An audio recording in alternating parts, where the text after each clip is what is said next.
Recently Pune में एक land transaction बहुत ही फेमस होते जा रहा है। उसका पॉलिटिकल एस्पेक्ट थोड़ा टाइम में साइड में रखते हैं और समझते हैं कि लैंड ट्रांजैक्शन जो वतन के होते हैं ये किस तरह से होते हैं। तो एक्चुअली आपके 7/12 पे भोगवटदार वर्ग लिख के आता है। तो इसमें 3 तरह के वर्ग होते हैं। वर्ग 1 की जमीन यानी क्लियर टाइटल, यानी आप डायरेक्टली मार्केट में जाके वो ओपनली लैंड ले सकते हो। सेकंड होती है वर्ग 2 की लैंड।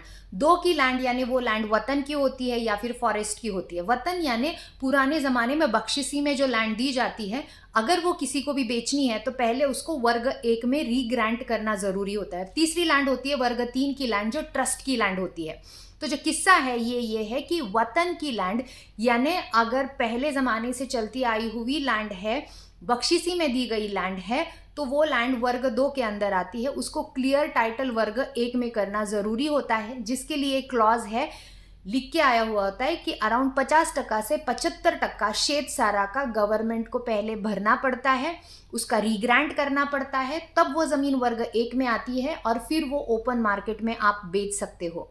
ये भी होता है वर्ग 2 की जमीन का जो यूज कर रहे हैं लोग, उन्होंने अगर शेतसारा पे नहीं किया है टाइम पे, तो वो जमीन जो है वो सरकार के पास जमा होती है।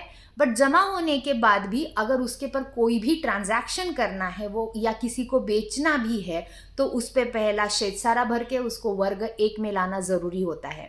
सेकेंड एस्पेक्ट और एक होता है, वर्ग 2 की जमीन आपने किसी से वर्ग 1 में कन्वर्ट करके ले भी ली, अगर आपको उससे एनए कन्वर्ट करना है तो एनए के टाइम पे आपका जो एग्रीकल्चर लैंड आपने लिया है उसके 7/12 पे इतर अधिकार सेक्शन के अंडर लिख के आया हुआ होता है कि एनए करने के लिए इसमें भी 50 से 75% रेडी रेकनर का गवर्नमेंट को पे करना पड़ता है। इसीलिए बहुत बार लोग जब वतन की लैंड सामने आती है तो सोचते हैं ये लैंड लेनी चाहिए नहीं लेनी चाहिए। Yes, there are lot of opportunities अगर आपके पास सच में गवर्नमेंट प्रोसेस थ्रू ये लैंड ट्रांजैक्ट करने के इजी वेज है तो, because it involves lot of process. वर्ग 2 की जमीन पहले एग्रीकल्चर लो, उसको वर्ग 1 में कन्वर्ट करो, वर्ग 1 में कन्वर्ट करने के बाद उसको आपको एनए के लिए वापस रेडी रेकनर के हिसाब से 50 से 75% भरना पड़ता है।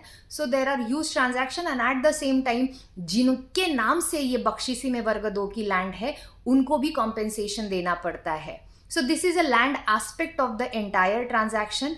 अगर आप इसी तरह के लैंड रिलेटेड इंफॉर्मेशन चाहते हैं and you are looking to invest somewhere near to Pune for farmhouse or any plots, I can be helpful to you. Thank you.